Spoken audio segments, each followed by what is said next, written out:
কিছুদিন আগে মা হয়েছেন, সেই শোক কাটিয়ে উঠতে পারেননি চিত্রনায়িকা পূজাশ্রী।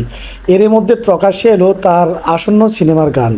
সেই গানের প্রোমো শেয়ার করে ফেসবুকে নায়িকা লেখেন, মা তোমার আশীর্বাদ নিয়ে আমি আবার কাজে ফিরে গেলাম, পাশে থেকো মা। প্রমোর পর উন্মুক্ত হয়েছে বেসামাল শিরোনামের আইটেম গানটি।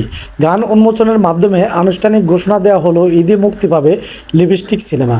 এর মধ্যে গতকাল রবিবার সিনেমার আনকাট সেন্সর পেয়েছে বলে জানিয়েছেন সিনেমাটির পরিচালক কামরুজ্জামান রোমান। তিনি জানান, আমরা ঈদে মুক্তি দেব এমন সিদ্ধান্ত আগে নেওয়া ছিল, কেবল সেন্সর ছাড়পত্রের জন্য অপেক্ষা করেছি। সেন্সর ছাড়পত্র হাতে পেয়ে আমাদের সিনেমার ব্যয়বহুল বেসামাল গানটির প্রকাশের মাধ্যমে ঈদের মুক্তির আনুষ্ঠানিক ঘোষণা দিলাম। পূজাশ্রী বললেন, কদিন আগে মাকে হারালাম, যে আমার মা আমার পৃথিবী, সে মা এখন আমার সঙ্গে নেই। এমন সময়ে চারদিকে অন্ধকার লাগছে, ঠিক এই সময়ে লিপস্টিক ঈদে মুক্তির খবর এলো। এখন সিনেমাটি নিয়ে ব্যস্ত থাকব, মা হারানোর শোক কাটিয়ে ওঠার চেষ্টা করব।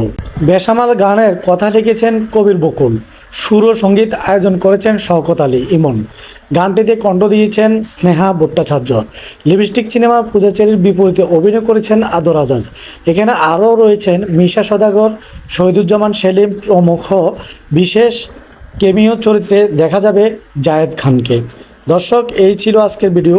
আশা করি ভিডিওটি থেকে অনেক তথ্য জানতে পেরেছেন।